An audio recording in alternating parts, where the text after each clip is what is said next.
ETF index mutual funds నేర్చుకుని stock మార్కెట్లో రాణించాలనుకుంటున్నారా? వెంటనే ఈ నెంబర్కి కాల్ చేయండి.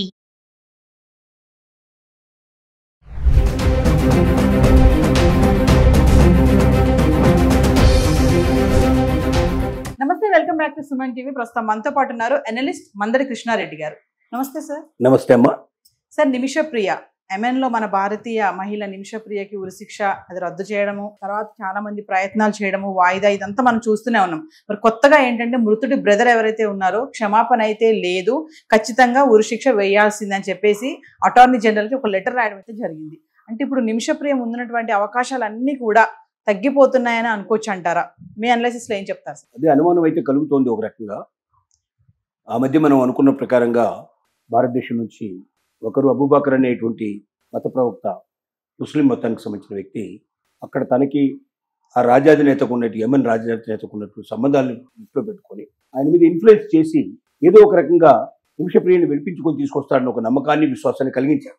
ఆ తర్వాత కేఏ పాల్ కూడా గతంలో యెమెన్తో ఉన్నటువంటి కొన్ని సంబంధాలను దృష్టిలో పెట్టుకొని తను కూడా అక్కడికి చేరి, ఎందుకంటే క్రిస్టియన్ అమ్మాయి కాబట్టి ఆ వైపు నుంచి కొంత ప్రయత్నాలు చేశాడు. ఆల్మోస్ట్ ఆల్ ఇంకా ఉరిశిక్ష తప్పిపోయింది, వేస్తే కొంత స్వల్పకాలిక శిక్ష వేయొచ్చు అని ఒక మనకు నమ్మకం కలిగేటువంటి పరిస్థితులు క్రియేట్ చేశారు.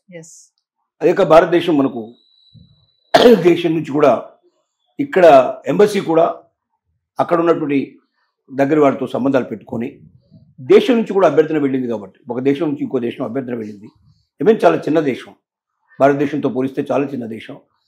చిన్న దేశానికి ఇంత పెద్ద దేశం రిక్వెస్ట్ చేసింది కాబట్టి ఖచ్చితంగా వాళ్ళు ఫాలో అవుతారు, మన్నిస్తారు అనే నమ్మకం దాదాపుగా కలిగింది. కొన్ని ఛానల్స్ అయితే ఆల్రెడీ రేపు పొద్దున వచ్చేస్తుంది ఇండియాకు అన్నట్టుగా కూడా చెప్పడం జరిగింది.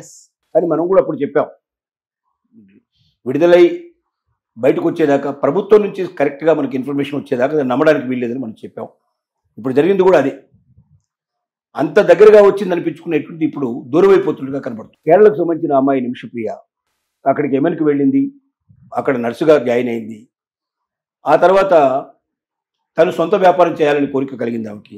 అక్కడున్న ఆ దేశానికి సంబంధించిన వ్యక్తితోటి అగ్రిమెంట్ చేసుకొని, ఎందుకంటే అక్కడ ఉన్న లెక్కల ప్రకారం ఏంటంటే స్ట్రిక్ట్గా ఉన్నటువంటి రాజ్యాంగం ప్రకారంగా ఎవరైనా ముస్లిం దేశాల్లో, ముఖ్యంగా అరబ్ దేశాల లోపల ఏదైనా ఒక వ్యాపారం చేయాలనుకుంటే ఖచ్చితంగా ఆ దేశస్తులు ఎవరైనా 50% కన్నా ఎక్కువ పార్ట్నర్షిప్ ఇస్తే తప్ప, అంటే ఏ మాత్రం పెట్టుబడి లేకుండా ఆ దేశస్తులు ఎవరికో ఒకరికి దాంట్లోపల 50% పైన పార్ట్నర్షిప్ వల్ల అప్పుడే వీళ్ళకి ఇక్కడ వ్యాపారం చేసుకునే అవకాశాలు కలుగుతాయి. అయితే సార్, ఒక్క విషయం చెప్పండి సార్.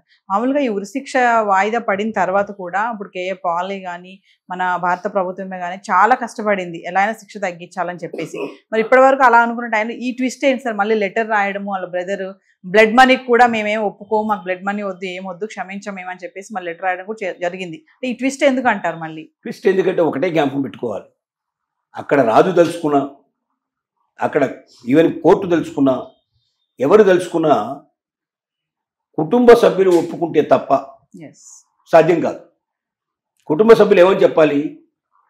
మా కుటుంబ సభ్యుడు చనిపోయాడు, అయినా మేము అవతల వాళ్ళని క్షమించాము, వాళ్ళని వదిలేసేయండి, లేక వాళ్ళకు ఉరిశిక్ష రద్దు చేయండి. ఏదైనా అక్కడ చెప్పాల్సింది ఎవరైతే కోల్పోయారో, మృతుడికి సంబంధించినటువంటి హత్య గావించబడినటువంటి ఆ కుటుంబం పెద్దలు ఎవరున్నారో వాళ్ళు చెప్పాలి. వాళ్ళు చెప్తేనే అది అమలు అవుతుంది. అక్కడ రాజు తెలుసుకున్నా ఏం చేయలేడు.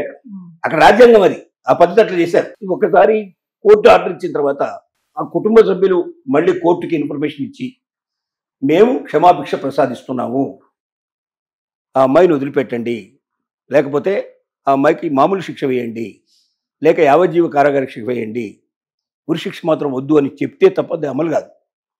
ఇప్పటిదాకా చెప్పిన వాళ్ళంతా మధ్యవర్తులే చెప్పారు కాబట్టి, కానీ కుటుంబ సభ్యులు ఎవరు చెప్పలేదు. అంటే ఎంత ప్రయత్నించినా కుటుంబ సభ్యులు ఒప్పుకుంటేనే అంతే, అది ఖచ్చితమైన కండిషన్ అది. కాబట్టి కుటుంబ సభ్యులు ఎప్పుడు ఒప్పుకోలేదు దీంట్లో. అంతా వీళ్ళు మధ్యవర్తులే అయిపోయిందన్నారు, చేసేమన్నారు, చెప్పారు, అన్నీ జరిగాను, కానీ ఏది కూడా జరగలేదు. ఇప్పుడు సడన్ గా జరిగింది ఏమిటంటే, వాళ్ళ బ్రదరు ఎవరైతే చనిపోయాడో వాళ్ళ బ్రదరు స్వయంగా ఒక ఉత్తరాన్ని రాశాడు. సుప్రీంకోర్టుకు రాశాడు, అక్కడ ఉన్నటువంటి కోర్టుకు రాశాడు, దాంతో పాటుగా అక్కడ ఉన్న దేశాధినేత కూర్చొని రాశాడు, మేము బ్లడ్ మనీ తీసుకోవడానికి సిద్ధంగా లేవు, మాకు అక్కర్లేదు, మా అన్ననంత కిరాతకంగా చంపినటువంటి స్త్రీని వదిలిపెట్టొద్దు, తను ఉరిశిక్ష వేయండి, కంపల్సరిగా ఉరి తీయండి, యాజ్ ఎర్లీ యాజ్ పాసిబుల్, ఎంత తొందరగా వీలైతే అంత తొందరగా ఆమెను ఉరి తీయండి, క్షమించే సమస్య లేదు అని స్పష్టంగా ఉత్తరం రాశారు. ఎస్. ఇది ఇప్పుడు చాలా కంటకంగా జరుగుతుంది. ఎందుకంటే ప్రభుత్వం ఒకవేళ క్షమించాలనే ఆలోచన ఉన్నా, కోర్టుకు క్షమించాలనే ఆలోచన కలిగినా కుటుంబ సభ్యులు ఎదురు తిరిగారు కాబట్టి సాధ్యం కాకపోవచ్చు.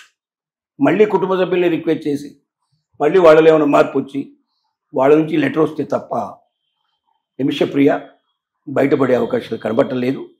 రోజులకు ఉచ్చు బిగుస్తోంది.